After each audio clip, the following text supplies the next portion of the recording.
স্থূলতা কমিয়ে কিভাবে সুস্থ থাকা যায় সে ব্যাপারে 4টি পরামর্শ দিয়েছেন ভারতের প্রধানমন্ত্রী নরেন্দ্র মোদী। তিনি বলেছেন, তাড়াতাড়ি ঘুমাতে হবে, খুব সকালে ঘুম থেকে উঠতে হবে, শরীরচর্চা করতে হবে আর প্রক্রিয়াজাত খাবার খাওয়া যাবে না।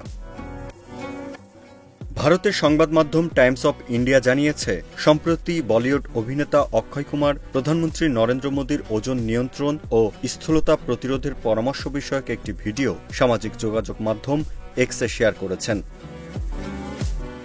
ভিডিওটি উত্তরাখণ্ডের দেরাদুনে ৩৮তম জাতীয় গেমসের উদ্বোধনী অনুষ্ঠানে দেওয়া মোদীর বক্তৃতার একটি অংশ বলে উল্লেখ করেছে টাইমস অফ ইন্ডিয়া। এছাড়া পরীক্ষা পে চর্চা অনুষ্ঠানে ৮ম পর্বে শিক্ষার্থীদের সঙ্গে মতবিনিময়ের সময়েও নরেন্দ্র মোদী একই ধরনের পরামর্শ দেন। তিনি বলেন, স্থূলতা কমিয়ে শরীর সুস্থ রাখতে হলে সন্ধ্যা ৭টার আগেই রাতের খাবার খেয়ে নিতে হবে।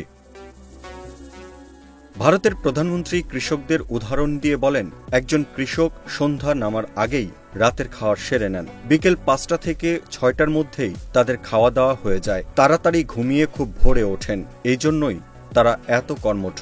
তাদের স্বাস্থ্যও ভালো এবং জটিল অসুখ বিসুখেও ভোগেন না তারা। ২০২৩ সালে ফ্রন্টিয়ার্স ইন নিউট্রিশন একটি গবেষণা প্রবন্ধ ছাপা হয়। সেখানে বলা হয়েছে, সন্ধ্যা ৭টার আগে যারা রাতের খাওয়ার সেরে নেন তাদের আয়ু ৩৫% বেড়ে যায়। শুধু তাই নয়, তাড়াতাড়ি খেলে এবং হালকা খাবার খেলে ঘুমও ভালো হয়।